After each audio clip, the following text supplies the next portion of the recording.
'Cause you had a bad day, you're taking one down.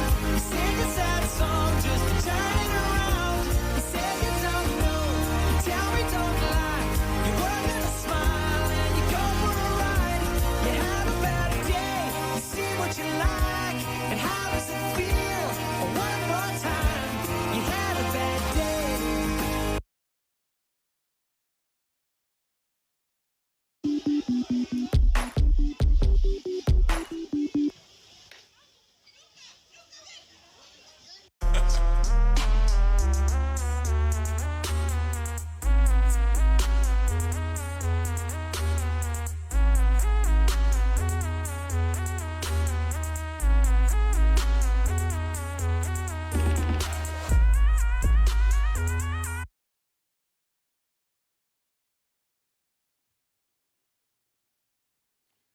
If you're going to try and help, make sure you do it right?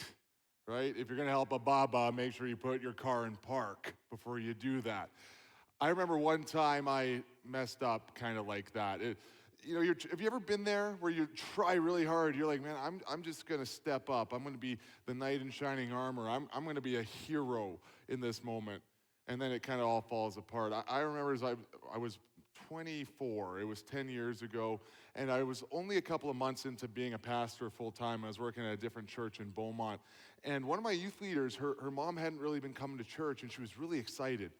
Because this Sunday was her mom's, one of her first times she'd been in church in a long time, I think maybe ever. And she had let us know that. I'm like, oh, that's so great. I'll make sure I say hi. You want to make a good impression. You're a pastor, right? So afterwards, we had a dinner, and there was food, and it's kind of like buffet style, and it was me, and then I just met her mom, and her mom was on the left of me, and we're working through the buffet line, and her mom picked up the sriracha bottle. And you know when the top of a bottle of sauce kind of gets a little bit stuck in the top and it hardens, you have to fight with it a little bit. Well, she was kind of trying to shake it, wasn't working, wasn't coming out, and I'm like, here's my chance to be a hero. Picked up the sriracha bottle, took it from her, and said, allow me, ma'am, allow me to step up. Opened it up a little more, gave it a little flick, thinking, this won't be that hard. Held it out, put it up near my plate, and squeezed as hard as I could. Every bit of strength I had in me. Well, the clog went away a little bit, but only on one side. And to my horror, it shot sriracha completely sideways, horizontal, all over her white pantsuit. A perfect blank canvas for my horrendous art catastrophe. By the end of it, she looked like one of those paintings that the elephant at the zoo just throws its trunk at. And I was horrified. What do you do? What do you say? This is a colossal mess up. I was like, I quit. I'm just not coming back. I'm never coming back to church ever again. It was great being a pastor for a couple of months, but it's over. The dream is dead. We got over it. She was very, very kind, and she got past it. But I was horrified. And sometimes that's just what happens. You're trying to do the right thing. You're trying your best. You're putting all your effort into something, but it kind of backfires on you. It's tough because you care a lot. You want to do these things, but sometimes either your focus is in the wrong areas or sometimes it's hilarious like that and you make a big mistake. But the reality is we all try and we love trying. We want to do good things. There's something built into every single one of us. And every person across every culture, outside of a small handful of exceptions who may have severe, just issues with their mind or the wiring of their brain, every human has this built-in desire to be moral and good. We kind of differ into what that looks like, where that comes from, but every person has this sense of justice and morality. Now, not everyone follows through on those, but most people, even people you would be like, oh, that's a bad person, they generally would have that thought. They're just kind of rebelling against it. The reality is this. Well, most people would say it's because some people are good, some people are bad, or they grew up with better parents than others, and some of those things contribute for sure. The truth is, it's because we're all made in the image of God, and we have shared traits with God. Now, there's some traits that are shared, and there's some traits that aren't. Now, what do I mean by that? An example would be that there are traits that God has that we don't have. Like, God has unconditional love. You can abandon all good. You can be a murderer. You can be the most horrific person on earth. God still loves you. It's kind of hard to wrap your head around, right? Well, that's because we don't share that trait. We have a shared trait of love with God. We love people. You know, you might love your spouse, your boyfriend or girlfriend, but it's not unconditional.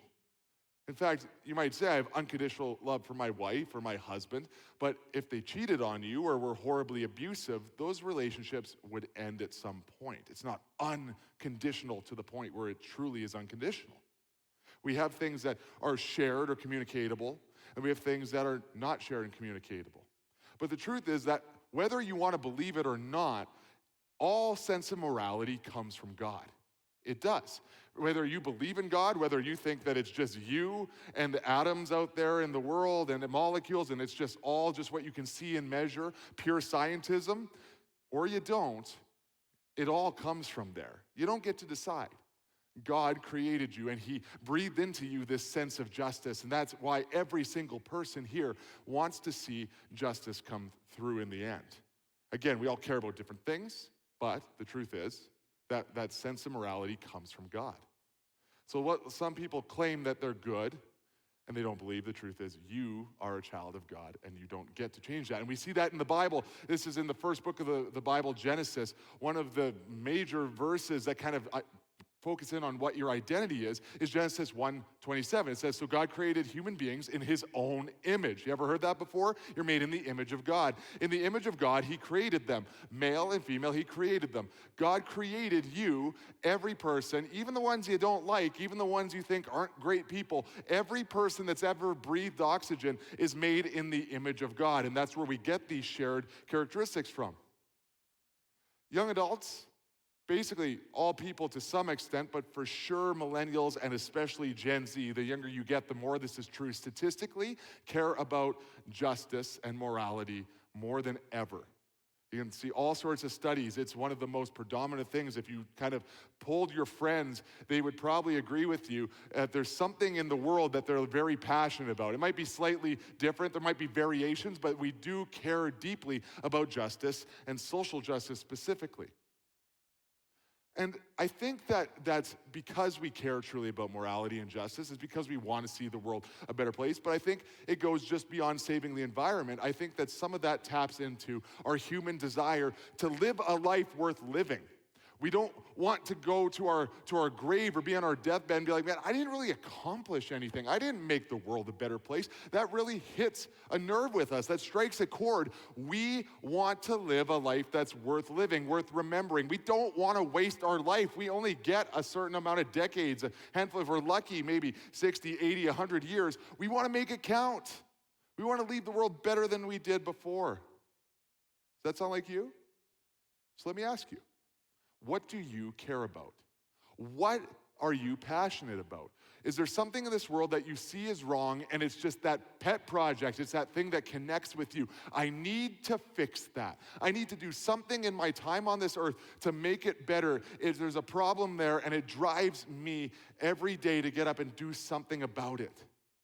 What motivates you? What is it for you? Throughout human history, we've always had these attempts to make the world better. And they're not all bad. They've all been kind of this sense of trying to find that sense of justice. And sometimes we can try and do good things at the start, but then down the road, without us even knowing, it's kind of like a drift from the original reason that we did or the original purpose and find ourselves kind of off course. So what are some examples of this? Well, it's Easter. And we're talking about Jesus being murdered on the cross, and it's one of the most unjust acts of all time. The religious leaders back in Jesus' day, the Pharisees, they actually, I believe it or not, started out trying to do the right thing. They were religious leaders who wanted to follow God, who wanted to do the right thing, who wanted to kind of lead in that way. But as they let their human sinful nature, they let their natural corrupt self, the way that we all have this ability to be corrupted. On some level, we are all corrupt and need God to help us with that. Eventually, down the road, they found themselves being legalistic and using their authority no longer to help people, to bring people closer to God, but actually to make themselves look good, to puff up their chests and to show how religious they were, how perfect they were, how they followed all the rules perfectly, and how no one else could kind of hold a candle to how good they were and how religious they were and how much they followed the rituals. They dotted every I, they crossed every T. You couldn't keep up, and they took pride in that. There's been tons of movements through history, political movements, social movements that started out as just and good. And you may not hear that part all the time in school, but it's true. I'll give you an example. In 1917, the Russian Revolution happened. And what happened was there was this uprising against this class issue that was happening, where there was so many rich people that controlled everything, and then everyone else was kind of getting the crumbs or the scraps. So it went to this focus on equality and bringing everything down to the same level, and that's where we see Marxism, which then led into communism. And in history, we don't look at that as a great thing because it led to the communist USSR, which led to so many millions and millions of murders. But it wasn't because necessarily that everyone started off trying to be evil mass murderers. It wasn't an attempt at the beginning at genocide. It started out of a sense of equality and trying to be, focused in on making the world a better place. I really do believe that. Now, do I know that there was nobody there who was a little bit crooked or corrupt? In every movement, there's going to be those things. But I believe the majority of people who started off were just trying to make the world better. They needed a new system. The czar, the royal system, it wasn't working. So let's bring something better. Let's fix it. Let's think our way out of this. Let's legislate something new. We can fix the corruption. We can bring justice here as well. It started out as a true sense of trying to help the world, but it got out of control as power dynamics came into place. It was an attempt to change the world and make it better, but then all of a sudden, corruption, power, authority changed people's hearts, and they found themselves being something they never wanted to be to begin with. We try to liberate ourselves with these systems. There's countless examples of people becoming so passionate about this, and we see this all the time now because we see areas of the world that aren't working. We see problems, things that frankly might terrify us or scare us about what we see, whether it's in our economic systems or environmental world around us. We see all these things, and we want to find a way to bring justice to them. We're like, if we keep going on this trajectory, we're going over the cliff. So maybe we should just change things. And I'm not here to tell you that's wrong. We can always do better. We often see, though, those situations not land where they're supposed to. We see people taking advantage of those things on all sides of the political spectrum. And I'm not here to make a political statement. I'm not here to tell you who you should or shouldn't vote for. I'm here to tell you who you should follow, and that's Jesus. But why is it that every time through history, in the last 100 years, we can give lots of examples, but all through human history, whenever we try to change and make the world better, to bring a sense of morality and justice with a new system, with a new political leader, with a new way of doing things, eventually we always end up to some level of corruption. And sometimes that spirals into horrible scenarios. The truth is, we can't liberate ourselves from our nature. We're all sinners. When we're first born, we all have that inherent sinful nature in our heart. We sin. We all have that. You have it. I have it. We all have contributed to the brokenness of the world. We've all lied. We've all cheated. We've all stolen. We've all done something that is outside of what God's called us to. We've all acted immorally and unjustly. We have all contributed to the chaos in the world around us. That's not a judgment, it's just a statement that we all together need something more. And that more we often see is something that we can just create, something that we can fix. We want to make it better, we want to conquer the problem. But the truth is, too often we think that we can legislate and liberate and bring heaven to earth, but leave God behind.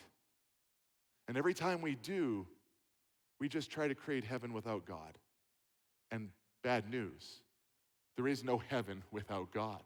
If you leave God behind, you're in the same boat before. It may get better for a brief amount of time, but you're just going to end up in the same position over and over and over again. We think we can philosophize our way out of our brokenness. We think that we can create structures to fix our problems. We think just voting in a new leader or changing the person in charge of that company or whatever it is going to be the thing that ends the chaos. But we're always going to find ourselves in that place again on some level. Again, you could get better. I'm not saying if there's a corrupt prime minister or president or leader of a company or whatever it is, that we should just be like, okay, it's all, everyone sins. No accountability.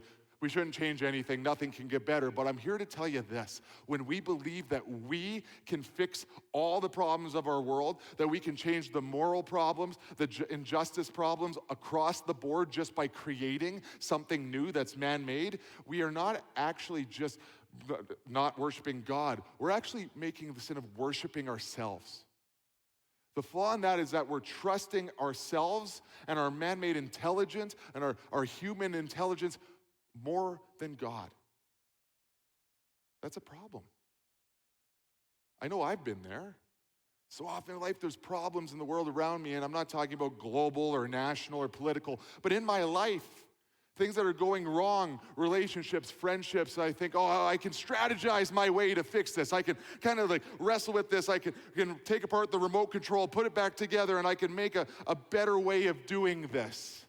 But I haven't looked at my heart, and to be honest, I've been hiding from God. I've been hiding from the truth that God would tell me that, hey, there's actually a corruption and a brokenness and a rottenness in my heart that is contributing to this. And when I look at the world on a global scale, on a large scale, it's not just like one big problem, but it's billions of people with that corruption in their heart not recognizing it. It starts with us.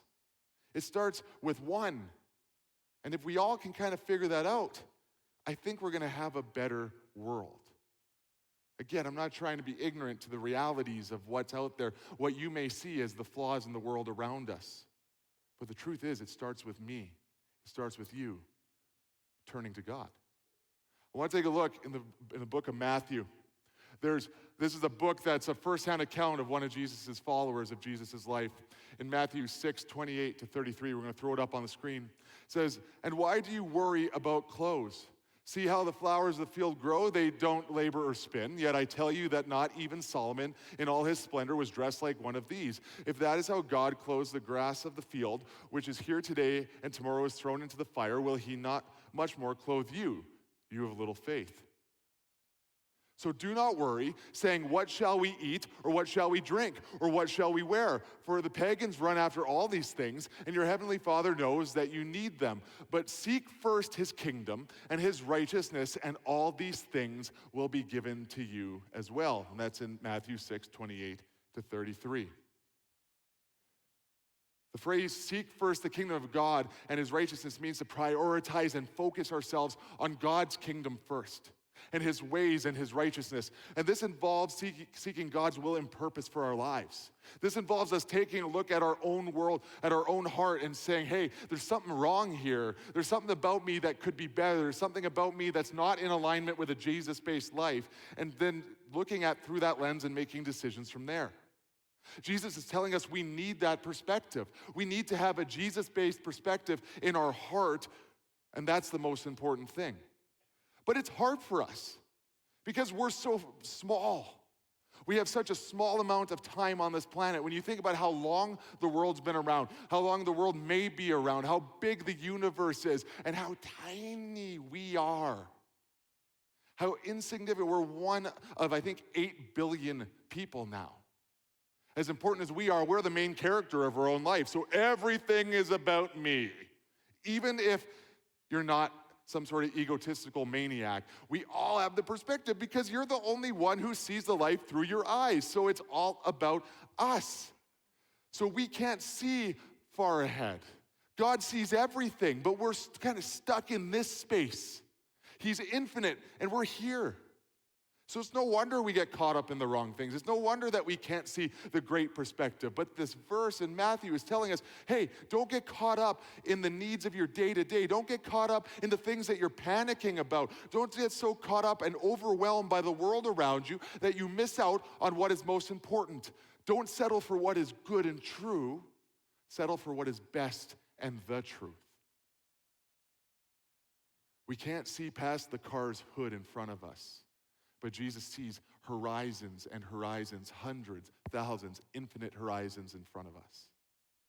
A couple weeks ago, Pastor Ruben gave a great example. He had stood on stage here and had a rope and had someone walk all the way to the back or almost to the back. He talked about how this 100-foot rope represented your life, but only about this much represented your time on earth. That's a perspective I can't wrap my head around. I'm a pastor. I have a Bible college degree. I went to school for this. I can't get my head around that. Like 80 years seems like a long time, right? Like even 100 years. No matter, the oldest person on earth, I think, was recently like 120 years old. And that seems like forever. But we're talking eternity. We're talking the front of the car's hood versus the horizon, after the horizon, after the horizon. So is it any wonder that we can't trust our own perspective? Is it any wonder we're overwhelmed by what's right in front of us? Is it any wonder that we're filled with anxiety because we think the world is falling apart in so many different ways? Honestly, sometimes when I watch the news or go on the internet or hear people talking about the problems around us, it's honestly like you're going through an all-you-can-eat buffet of chaos. It's like, well, today I'm going to take climate change. Okay. Well, I'm going to have an anxiety attack about that later when I'm trying to fall asleep. Over here, yeah, well, maybe we'll talk about the war in Ukraine. Nuclear war? Ooh, they have that this week. Good, good. They'll go to the next thing and the next thing, and you can just pick it. There's 1,000 ways to die, and we can think about them until we pass out. That's how I feel all the time. You can become overwhelmed. The world is falling apart, and there seems to be nothing we can do about it, so we kind of pick one, and that becomes our pet peeve, or maybe two, the thing that we become passionate about. And that doesn't mean they're not true. Those are very real issues. There's real issues that need to be dealt with. But the perspective needs to be on Jesus. We need to look at the world through a Jesus-based lens. So what happens is, instead of looking into our own heart, what happens is, instead of looking at what is most important, we kind of pick and choose from that buffet. Social justice, environmentalism, whatever it is. Because that's easier. Because that's what we can comprehend. It's real, it's in front of us, we can touch it, we can see it, we can read about it. So we kind of sit down, fill our plate, and worship that. We trust that, because it's measurable. We know it, and we can trust it. Easter. Weird, right? This doesn't sound like much of an Easter message, eh? Easter is the greatest hope ever. Jesus is the greatest hope ever. I don't know if you know this. Maybe you're at home or you're here for the first time or it's been a long time. Jesus died on a cross for your sins.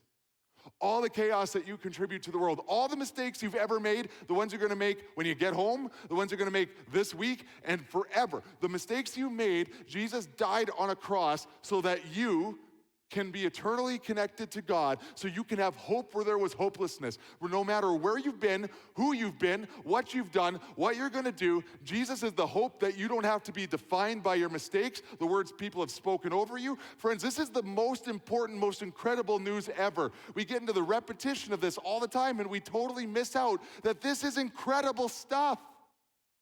This is worth not just getting excited on Easter weekend for. This isn't just about a Good Friday service or coming on Easter Sunday in the morning. This is an everyday thing. This news isn't better on Easter Sunday than it's going to be tomorrow morning or next Monday or when you're at work or when your life's falling apart or whatever. This is the news that should change not just your weekend, but this should change the way you look at every single thing that you live. Every lived experience you have should not just be something you experience, but it should be the lens that you look at your lived experience through. The way you process the world. This is a game changer. We throw that word out for everything these days, but this is the game changer. Jesus changed the game. He took hopelessness and he's giving you hope. And all you have to do is accept it and live through it and let it be that lens you look at your life through. This is the most valuable news. This is how the world changes.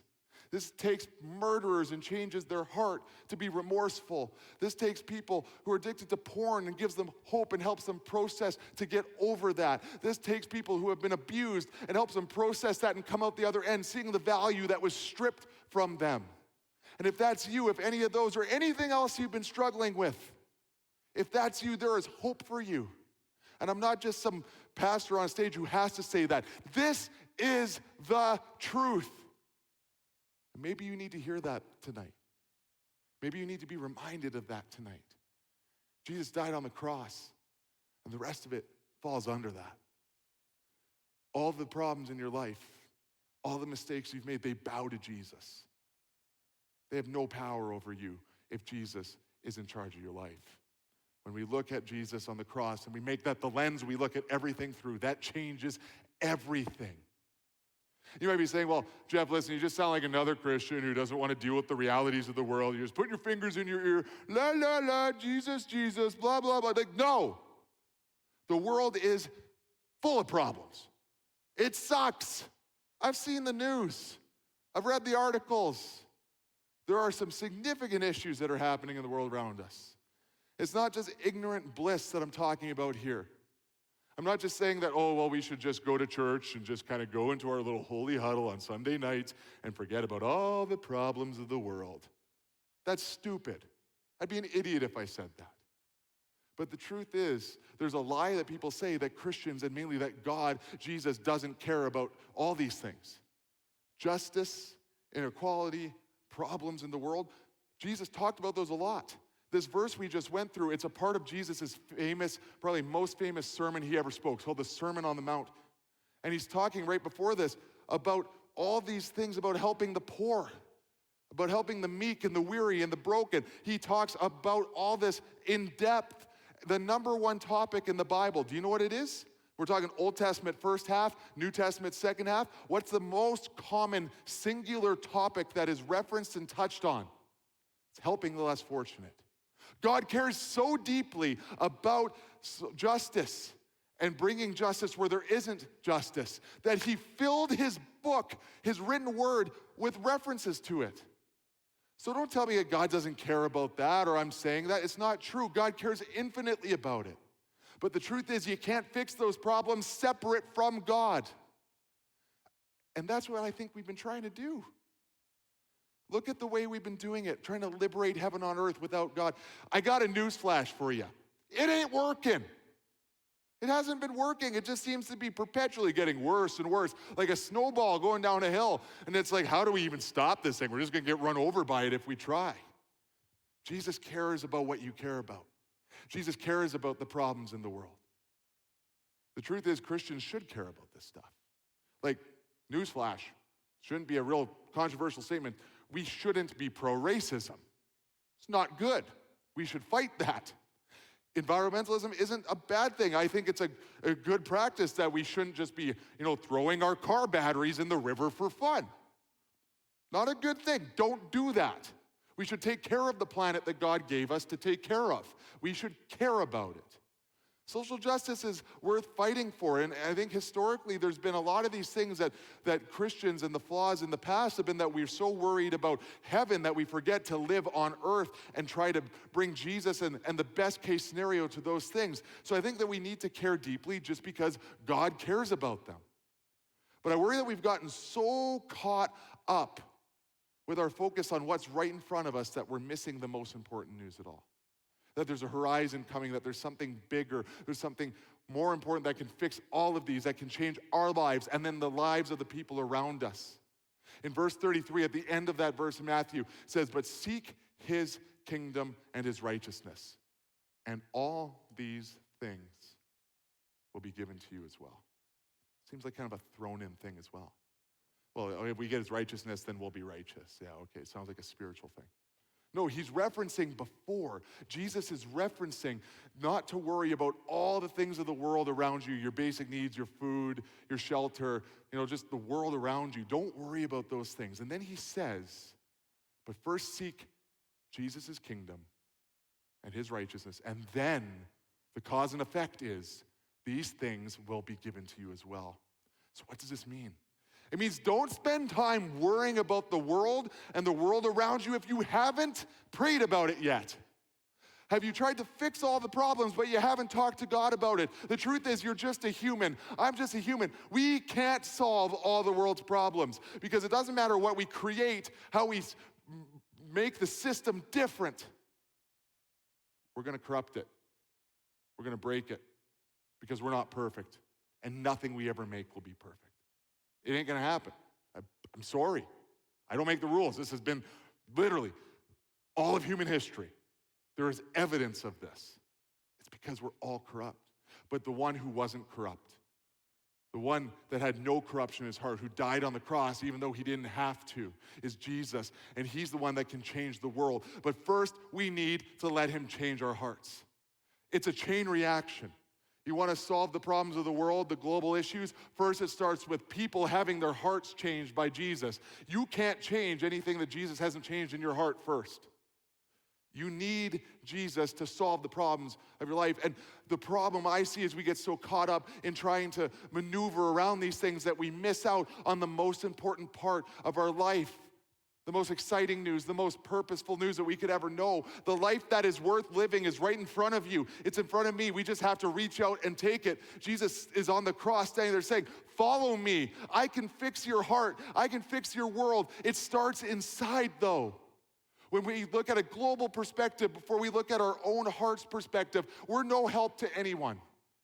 We're not smart enough to solve this problem. Whatever you're thinking of, whatever it is for you, we are not smart enough. You're not. The most smart people, scientists, philosophers, they're not smart enough either. There is one who can solve the problems of the world. We don't just have an environmental problem. We don't just have a war problem. We don't have an injustice problem. All those are there, but it's a sin problem. It's our hearts being rotted out by sin from the inside out, and then our actions going out. You could say it's Vladimir Putin's fault, or you could say it's Hitler, it's all these people, it's all the worst case scenario. We all sin. We're all corrupt. The person that you hate the most on the internet, the thought leader, whoever it is, person that just makes you shiver with anger because you hear their voice on a YouTube channel that for some reason is always coming up in your algorithm because it knows that you hate it and you're going to watch it out of rage. Just me, maybe.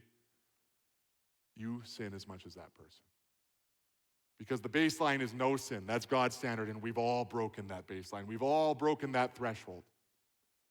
And I think we can get so exhausted by trying to solve all the world's problems. I'll tell you what, I wrote this message and then I was driving home and I heard on the news, there was just this new lady on the news talking about how we need to turn off our lights at night all the time because the birds and the bugs can't.